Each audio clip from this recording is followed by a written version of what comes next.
বিদ্যাধান transforming lives through education. বিদ্যাধান হলো একটি higher education scholarship program যার সূচনা হয়েছে এসডি শিবুলাল স্যারের মাধ্যমে। বিদ্যাধান প্রোগ্রামটি এসডিএফ অর্থাৎ সরোজিনী দামোদরন ফাউন্ডেশনের অন্তর্গত একটি অন্যতম এবং গুরুত্বপূর্ণ প্যান ইন্ডিয়া প্রোগ্রাম। এসডিএফ মূলত education, health care, social welfare, organic farming এই সমস্ত সেক্টরগুলিতে কাজ করে চলেছে। তার মধ্যে বিদ্যাধান প্রোগ্রামটি মেনলি আন্ডার প্রিভিলেজ স্টুডেন্ট অর্থাৎ যে সমস্ত মেধাবী ছাত্রছাত্রীদের অর্থনৈতিক অভাব রয়েছে এবং তাদের মধ্যে উচ্চশিক্ষা লাভ করার অত্যন্ত আকাঙ্ক্ষা রয়েছে, সেই সমস্ত ছাত্রছাত্রীদের সাহায্য করে চলেছে। এখন আমরা বিদ্যাধানের ন্যাশনাল ডিরেক্টর মীরা ম্যামের সাথে এক ঝলক আলাপ করে নিই। Vidyadhan is a program that believes in transforming lives through education. এখন আমরা বিদ্যাধান প্রোগ্রামটির ব্যাপারে আর একটু ডিটেলসে জেনে নেব এবং জানবো এর সিলেকশন প্রসেস অর্থাৎ কিভাবে আমরা ছাত্রছাত্রীদের নির্বাচন করে থাকি। তারপরে আসবো যে অনলাইন টেস্টটি হতে চলেছে সেই টেস্টটি কিভাবে দিতে হবে তার গাইডলাইন্স এবং ইনস্ট্রাকশন সম্পর্কে। তাহলে প্রথমেই জেনে নিই প্রোগ্রামটির সূচনা কিভাবে হয়েছিল। 1999 সালে এসডি শিবুলাল স্যার অর্থাৎ ইনফোসিসের কো-ফাউন্ডার অ্যান্ড এক্স সিইও তিনি এবং তার ওয়াইফ কুমারী শিবুলাল ম্যাম এই প্রোগ্রামটির সূচনা করেন কেরালার দুটি স্টুডেন্টকে নিয়ে। এর মেইন ভিশন ছিল যে সমস্ত স্টুডেন্টরা সত্যিই জীবনে কিছু করতে চায় কিন্তু অর্থনৈতিক অভাবের কারণে পিছিয়ে পড়েছে এবং করতে পারছে না, তাদের পাশে দাঁড়ানো এবং অবশ্যই কিছু সিস্টেমের মাধ্যমে তাদেরকে সাহায্য করা। এনারা হলেন বিদ্যাধান অ্যাম্বাসেডার্স, যারা বর্তমানে নিজেদের জীবনে অনেক উচ্চ প্রতিষ্ঠিত এবং একসময় তারা বিদ্যাধান স্কলারশিপ পেয়েছিলেন। তাদের মধ্যে ডক্টর গৌতম রাজেন্দ্রন, যিনি বর্তমানে অক্সফোর্ড স্কুল অফ পেডিয়াট্রিক লন্ডনে এমডি করছেন, রেশমা যিনি এমফিল করে বর্তমানে লেকচারার এবং একসময় ইউনিভার্সিটি র্যাঙ্ক হোল্ডারও ছিলেন। এছাড়াও আছে নাগরাজ, যিনি কর্ণাটকের স্টুডেন্ট এবং ইয়াং গ্লোবাল পাইনিয়ার প্রোগ্রাম তানজানিয়াতে সিলেক্টেড হয়েছেন। তাছাড়াও আছেন আরও অ্যালুমনাইরা যারা এখন নিজেদের কেরিয়ারে সফল। আমাদের ফাউন্ডারের দৃষ্টিভঙ্গি অনুযায়ী যদি একটি জেনারেশনের স্টুডেন্ট উচ্চ শিক্ষিত হয় তাহলে তার সাথে সাথে আরও দুটি জেনারেশন অর্থাৎ তার মা বাবা এবং তার ভবিষ্যৎ প্রজন্মের শিক্ষিত হওয়ার হাই পসিবিলিটি বা চান্সেস থাকে। এখন আমরা জানবো বিদ্যাধান সিলেকশন প্রসেসের ব্যাপারে। তাহলে যেমন প্রথমেই প্রোগ্রামটি লঞ্চ হয়, এবছর প্রথমবার ওয়েস্ট বেঙ্গলে লঞ্চ হয়েছে। তারপর অনলাইন অ্যাপ্লিকেশন এবং যারা সমস্ত অ্যাপ্লিকেশন ডকুমেন্টস সঠিকভাবে জমা দেয় তাদেরকে একটি টেস্টও দিতে হয় অনলাইনের মাধ্যমে এবং তারপর অনলাইন ইন্টারভিউ এবং হোম ভিজিটের পর ফাইনাল সিলেকশন হয়ে থাকে। আমরাও আমাদের বিদ্যাধান স্কলারদের থেকে কিছু আশা রেখে থাকি। তার মধ্যে প্রথম হলো পড়াশোনাটা যেন তারা ভালোভাবে চালিয়ে যায়, তাতে যেন কোনো ত্রুটি না হয়।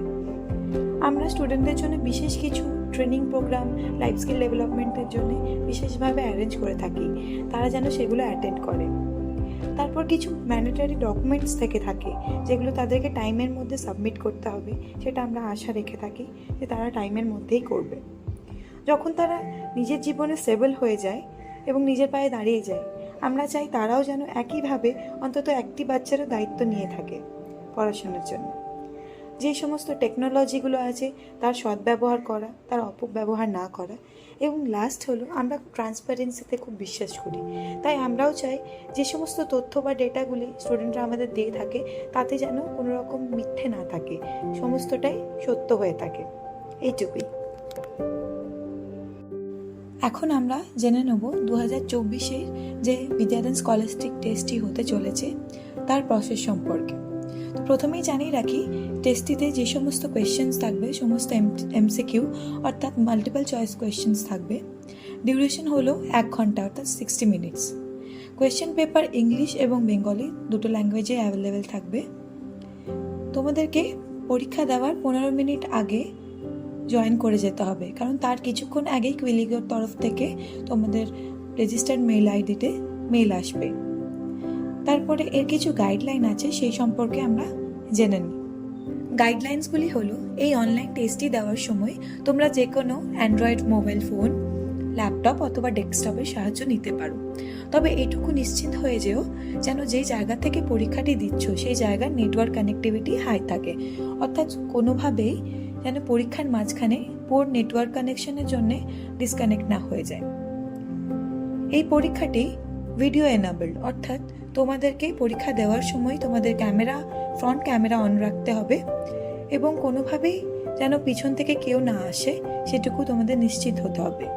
যদি কোনোভাবে কেউ এসে পড়ে সেক্ষেত্রে কিন্তু তোমাদের পরীক্ষা ক্যান্সেল হয়ে যাওয়ার চান্সেস থাকবে। এবার বলি, যারা অ্যান্ড্রয়েড মোবাইলের দ্বারা পরীক্ষাটি দেবে তারা যেন অবশ্যই ফোনটিকে এক জায়গায় সেট করে নিও, অর্থাৎ কোনোভাবেই যেন পিছন থেকে কারোর ফেস না আসে, তাহলে কিন্তু ক্যান্সেল হয়ে যাওয়ার চান্সেস থাকবে। এবার বলি, সঠিকভাবে পরীক্ষাটি দেওয়ার জন্য তোমাদের কোন কোন নিয়মগুলো মেনে চলতে হবে এবং পরীক্ষা চলাকালীন কোন কোন জিনিস মাথায় রাখতে হবে।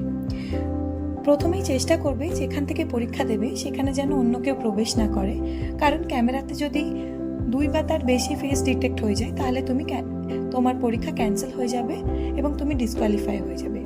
পরীক্ষা চলাকালীন কারোর সাথে কথা বলবে না বা কোনো কল অ্যাটেন্ড করবে না।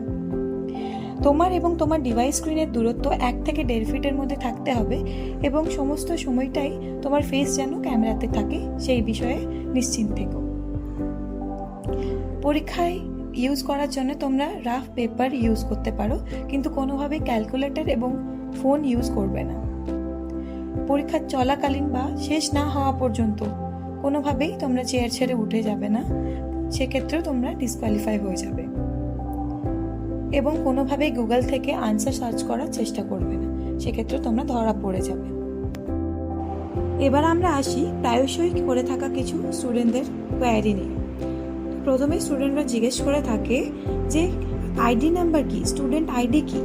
তো তোমাদের হল টিকিটে যে আইডি নাম্বার থাকবে সেটাই হলো স্টুডেন্ট আইডি নাম্বার।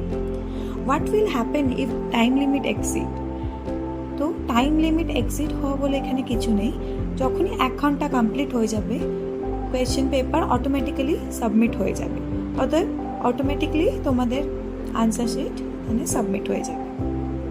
কিছু ম্যান্ডেটরি প্রোগ্রাম থাকে আমাদের, সেগুলোকে অ্যাটেন্ড করা জরুরি, সেই বিষয়ে কিছু কোয়েশ্চেন থেকে থাকে।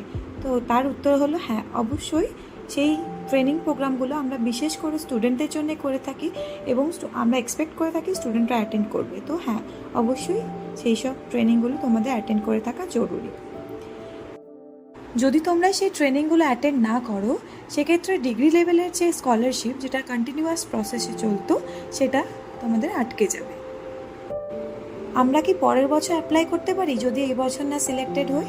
তো তার উত্তর হলো না। এই স্কলারশিপটা শুধুমাত্র শুরু হয় 11 স্ট্যান্ডার্ডে যারা পড়ছে তাদের থেকে। তো যেই বছর তারা 11তে পড়বে সেই বছরই তারা অ্যাপ্লাই করে যদি সিলেক্টেড হয় তো তারাই কোয়ালিফাইড। ট্রেনিং প্রোগ্রামগুলো কখন কখন হয়ে থাকে? তার উত্তর হলো ট্রেনিং প্রোগ্রাম যখন তোমাদের ক্লাস 11 শেষ হয়ে যাবে এবং তারপরে মাঝে একটা গ্যাপ থাকবে 12-এ ওঠার আগে, সেই গ্যাপে আমরা স্টুডেন্টদেরকে আসতে বলি ট্রেনিং প্রোগ্রামে, এবং তারপরে ডিগ্রি কোর্সের পরে আর একটি ট্রেনিং প্রোগ্রাম থেকে থাকে। তো প্রোগ্রামগুলির আগে তোমাদেরকে জায়গা, টাইম সব কিছু বলা হবে যাতে তোমরা ভালোভাবে সেগুলোকে অ্যাটেন্ড করতে পারো, সেক্ষেত্রে কোনো সমস্যা হবে না। থ্যাংক ইউ সবাইকে এত মন দিয়ে পুরো ভিডিওটা দেখার জন্য এবং পুরো বিষয়টা বোঝার জন্য। এর আগেও অনেক কোয়ারি এসেছে, অনেক মেল আমি রিসিভ করেছি, তার সব কিছুর উত্তর এই ভিডিওটির মাধ্যমে দিয়ে দিলাম। ধন্যবাদ।